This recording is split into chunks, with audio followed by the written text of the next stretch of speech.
हाय वे सभी को प्रभु यीशु मसीह के नाम से मेरा प्यार भरा सलाम। परमेश्वर आप सभी को आशीष करे और आपके परिवार को भी आशीष करे।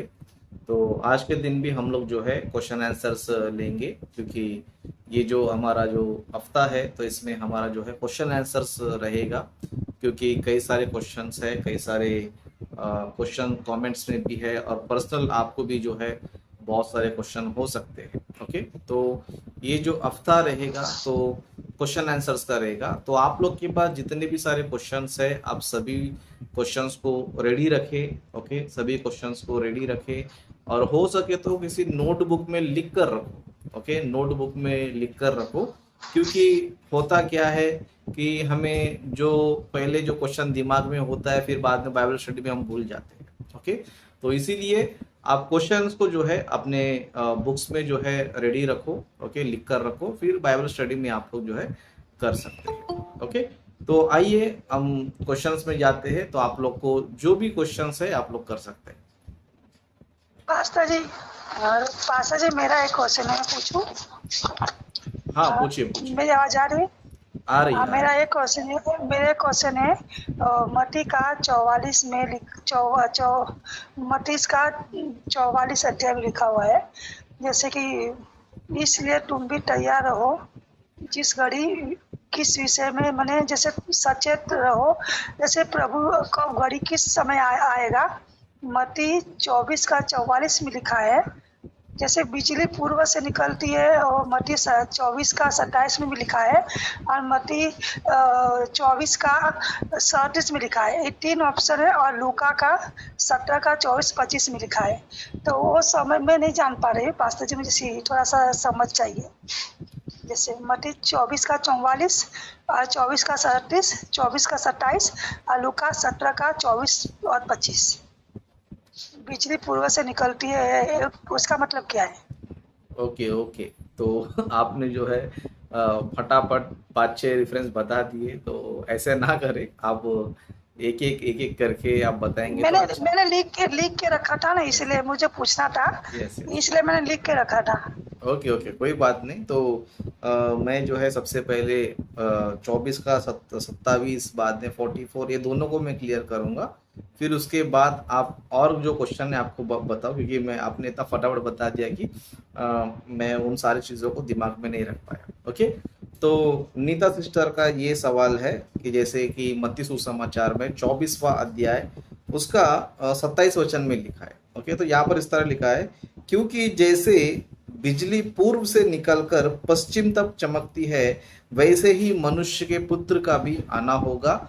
जहाँ लोथ हो वही गिद्ध इकट्ठे होंगे। तो यहाँ पर जो है हम लोग देख सकते हैं कि यीशु मसीह यहाँ पर ये बताते हैं कि क्योंकि जैसे बिजली पूर्व से निकलकर पश्चिम तक चमकती है, वैसे ही मनुष्य के पुत्र का भी आना होगा। तो यीशु मसीह ने यहाँ पर ओके, यहाँ पर ये बात क्यों कहा, यहाँ पर ये किस लिए कहा, है ना? इस बात को जानने के लिए हमें क्या करना पड़ेगा, उसके ऊपर के वचनों को पढ़ना पड़ेगा। जैसे कि हम लोग जो है 25 वचन से पढ़ेंगे। यहाँ पर इस तरह लिखा है, देखो मैंने पहले से तुमसे यह सब कुछ कह दिया है, इसलिए यदि वे तुमसे कहे देखो वह जंगल में है तो बाहर ना निकल जाना, या देखो वह कोठरिया में है तो विश्वास ना करना। मतलब यीशु मसीह जो है यहाँ पर ये बताना चाहते हैं कि जब भी इनके ऊपर, यहूदियों पर जो मुसीबत आने वाला है, यहूदियों पर जो बहुत बड़ी एक विपत्ति आने वाली है ना, इन सारी बातों को हम देख सकते हैं इस अध्याय में, है ना। जैसे कि हम लोग 15वां वचन से हम लोग पढ़ेंगे तो यहाँ पर इजराइलियों पर जो है एक बहुत ही बड़ी विपत्ति की बात हो रही है। ओके, बहुत ही बड़ी विपत्ति की बात जो है ना यहाँ पर हो रहा है। ओके, और साथ ही साथ इस घटना में हम लोग ये भी देख सकते हैं कि जो यीशु मसीह का आगमन है, ओके, यीशु मसीह का आगमन है, तो यीशु मसीह का जो आगमन होगा वो कैसे होगा, किस तरह होगा करके 27 वचन में लिखा है। क्योंकि 25 वचन में यीशु मसीह कहते हैं कि यदि कोई तुमसे कहेगा देखो वो जंगल में है, देखो जो वो यहाँ है या वहाँ है, देखो वो कोठरी में है ना, किसी घर में है, तो ऐसा अगर कोई कहेगा समझो, तो आप क्या नहीं करना चाहिए, विश्वास नहीं करना चाहिए, विश्वास नहीं करना चाहिए। क्यों पता है? क्योंकि आज भी जो है कई सारे लोग, आज के तारीख में भी हम देखेंगे तो कई सारे लोग का ये टीचिंग चल रहा है कि यीशु मसीह का गुप्त आगमन हो चुका है। क्या हो चुका है, गुप्त आगमन हो चुका है, वो हमारे देश में आ चुके हैं और उनका नाम हानसोंग होंग है। इस तरह माता यरूशलेम वाले कुछ लोग हैं, उस तरह और एक नए नए बहुत सारे ग्रुप्स हैं। और उस तरह हम लोग देख भी सकते हैं कि यहाँ पर जैसे बिजली पूर्व से निकल कर, तो और एक नया कलीसिया भी निकला है ना। और एक नया कलीसिया भी निकला जिसका नाम है पूर्वी बिजली की कलीसिया, है ना, पूर्वी बिजली की कलीसिया। क्योंकि यीशु मसीह ने यहाँ पर कहा था कि जैसे बिजली पूर्व से निकलकर चमकती है, तो फिर एक नया कलीसिया अभी रिसेंटली हम बोल सकते हैं कि ज्यादा से ज्यादा ने 100 साल के अंदर अंदर 50 साल आप पकड़ सकते हो। तो और एक झूठी कलीसिया निकला है कि जो ये कहता है कि यीशु मसीह आ चुके हैं और आकर चले गए हैं। ओके, आकर चले गए। तो यीशु मसीह यही पर बताना चाहते हैं कि अगर कोई कहेगा देखो वह यहाँ है या फिर वहां है, इधर है उधर है ना, कोरिया में पैदा हुआ है, साउथ कोरिया में पैदा हुआ है, या फिर नाइजीरिया में पैदा हुआ है, या फिर चाइना में पैदा हुआ है, इस तरह अगर कोई भी आपको प्रचार करता है तो आपको बिल्कुल मानने की जरूरत नहीं है। क्योंकि यीशु मसीह का जब आगमन होगा तो कैसे होगा, कैसे होगा? तो यीशु मसीह का आगमन को बताने के लिए 27 वचन में यीशु मसीह कहते हैं, जैसे बिजली पूर्व से निकलकर पश्चिम तक चमकती है, वैसे ही मनुष्य के पुत्र का भी आना होगा। तो कहने का मतलब ये है कि जो बिजली आती है ना, बिजली जब चमकती है तो कितने लोग को नजर आती है, कितने लोग को नजर आती है?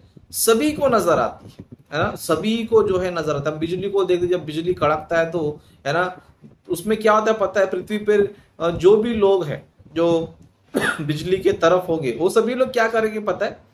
उस बिजली को देख सकते। तो यहाँ पर कहने का मतलब भी यही है कि यीशु मसीह जब आएंगे, समझो तो आएंगे तो क्या होगा पता है? सभी लोग उसको देखेंगे, सभी लोग देखेंगे। इसके लिए इसी अध्याय को कंटिन्यू हम लोग करते जाएंगे, समझो कंटिन्यू करते जाएंगे तो यीशु मसीह बताते हैं, जैसे कि 30 वचन पढ़ेंगे तो यीशु मसीह के आगमन में कैसे कैसे होगा और क्या क्या बातें होगी वहां पर लिखा है।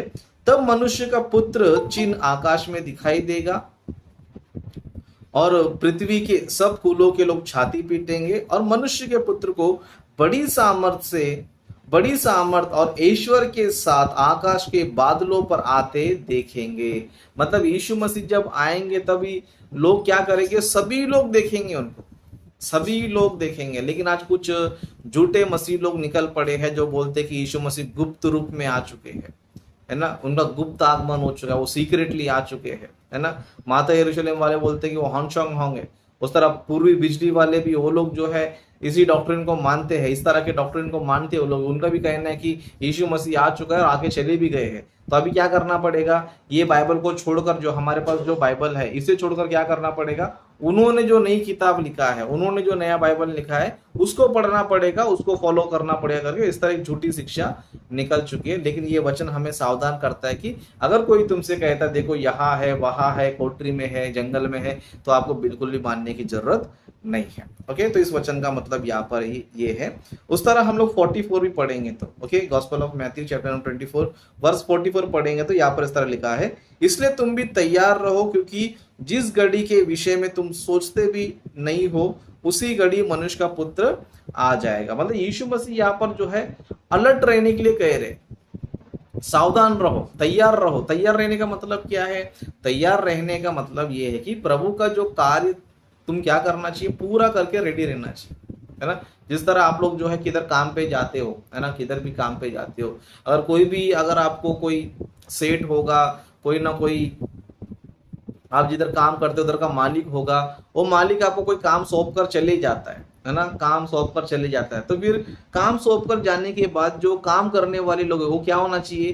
पूरा काम करके तैयार रहना चाहिए, है ना, पूरा काम करके एकदम रेडी रहना चाहिए। ऐसे नहीं कि काम अधूरा छोड़ दिया, सब कुछ अधूरा छोड़ दिया, ऐसे नहीं, काम पूरा करके रेडी रहना चाहिए। क्यों? पेमेंट तुमको मिलेगा। ओके, उसी तरह यीशु मसीह भी तैयार रहो करके क्यों बोल रहे बोलेगा तो यीशु मसीह का आगमन आएगा, तो यीशु मसीह के आगमन में यीशु मसीह उनको ही लेके जाएगा जिन्होंने प्रभु का काम किया है, जिन्होंने प्रभु का काम किया। जैसे कि हम लोग जो है एक दृष्टांत में भी हम लोग जो है देख सकते हैं 25वां अध्याय में 10 कुंवारियों के बारे में। ओके, उसमें 10 कुंवारी में 5 समझदार थी, 5 मूर्ख थी, है ना, 5 समझदार थी, 5 मूर्ख थी। 5 जन ने क्या कर दिया? वो लोग तैयार थे, उन्होंने जो है अपने आप को भी तैयार कर लिया, साथ ही साथ जो है वो लोगों ने अपना तेल भी लिया, है ना, मशाल भी लिया, और वो लोग रेडी थे, सब चीज को लेकर क्या थे, वो रेडी थे। लेकिन जो मूर्ख स्त्रियां थी वो लोग क्या, अच्छा चलो दूल्हा जो है अभी लेट आएगा तो हम लोग क्या करेंगे, हम लोग सो जाएंगे, है ना, सो जाएंगे। तो सोने के चक्कर में क्या हो गया, यीशु मसीह आ गया आधी रात में, है ना। इनको क्या लगा, चलो दिन में आएगा या कभी भी आएगा, इनको लगा, लेकिन आधी रात में, आधी रात में कोई आता है, नहीं आता है, लेकिन आधी रात में यीशु मसीह आ गए, है ना। इसके लिए लिखा है कि आधी रात को धूम मची, है ना। तो यीशु मसीह जब आए तब क्या हो गया पता है, ये लोग के पास तेल नहीं था। क्या नहीं था, तेल नहीं था। कहने का मतलब थे कि ये लोग पूरी तरह तैयार नहीं थे, पूरी तरह क्या नहीं थे, तैयार नहीं थे। तो यीशु मसीह ने कहा कि तैयार रहो, बोलेगा तो आप जो है सभी चीजों को लेकर तैयार रहना चाहिए। आप यीशु मसीह पर विश्वास भी करना चाहिए, बपतिस्मा भी लेना चाहिए, प्रभु भोज भी लेना चाहिए, प्रार्थना भी करना चाहिए, सुसमाचार प्रचार करना चाहिए। आपका जो कर्तव्य है आप क्या करना चाहिए, पूरा करके रेडी रहना चाहिए, पूरा करके रेडी रहना चाहिए। जब पूरा करके आप रेडी रहेंगे तब यीशु मसीह आपको लेकर जाएगा, लेकिन रेडी नहीं रहेंगे तो यीशु मसीह आकर नहीं लेके जाएगा। तो आपके दो सवालों का मैंने आंसर दिया है।